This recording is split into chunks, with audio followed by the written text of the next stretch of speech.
Parabéns à sua mãe, ela ainda vive? Vive, tem 83 anos, é completamente maluca, eu adoro. Ela é uma mulher que trabalhou muito com a pobreza, sabe?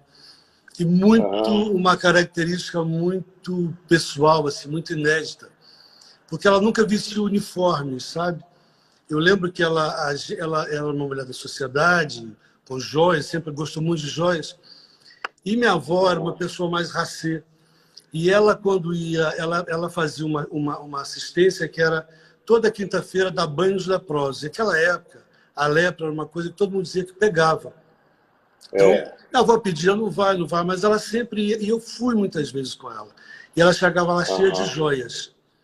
E minha avó Coisa dizia, não vai maravilhosa. assim. Ela disse, não, eu vou Ela ter te levado para essas experiências. Totalmente. E não vestia uniforme, que era melhor. Ela não se vestia de pessoa pobre para ir num lugar pobre.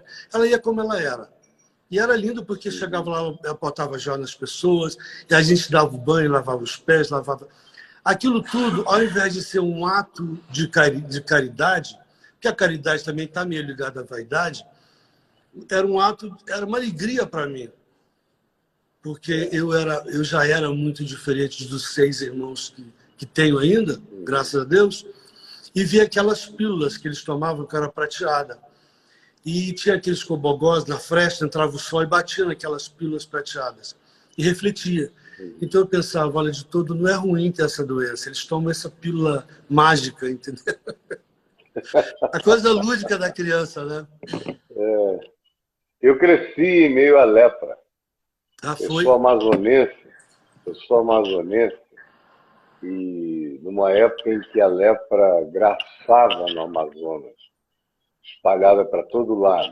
Então, o meu avô materno já lidava com a lepra como farmacêutico que ele era, e dono de seringal e castanhal. Então, era o fluxo, a afluência das pessoas com necessidade era muito grande na direção dele.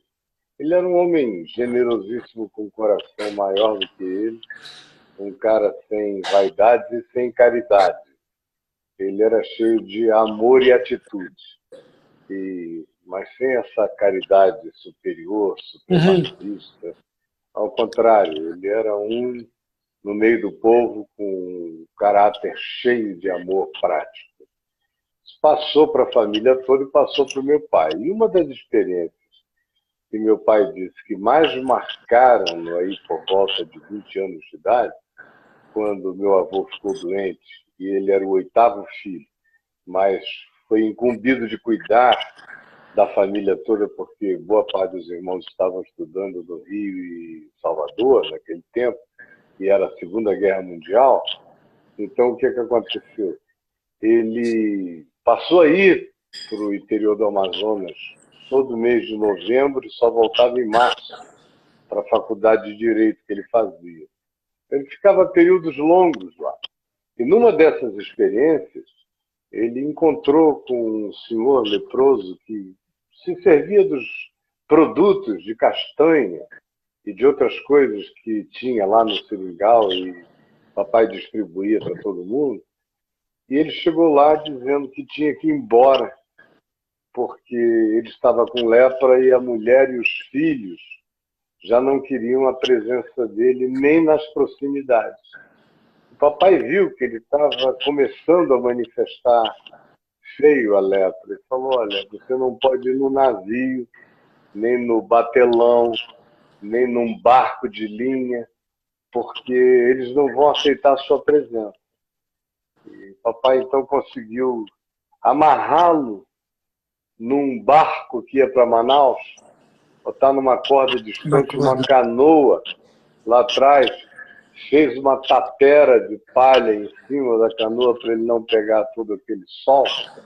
E eram 2 meses de viagem pelos rios do Amazonas, vindo lá de cima, do alto rio Purus, até chegar em Manaus. O papai disse que chegou bem antes dele, pegou o navio, chegou, já estava em plena atividade, quando um dia ele ouviu alguém batendo palmas lá na frente da casa, um casarão grandão, era um hospital inglês que foi transformado na casa do meu avô, Ele foi lá na frente e quando olhou, ele disse, olha, o homem estava lá. Eu vi pelos traços básicos que era ele, mas todo descascado, comido, queimado pelo sol.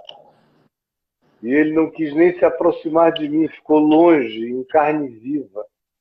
E eu com aquela angústia, papai dizia. E aí providenciou a ida dele para o leprosário.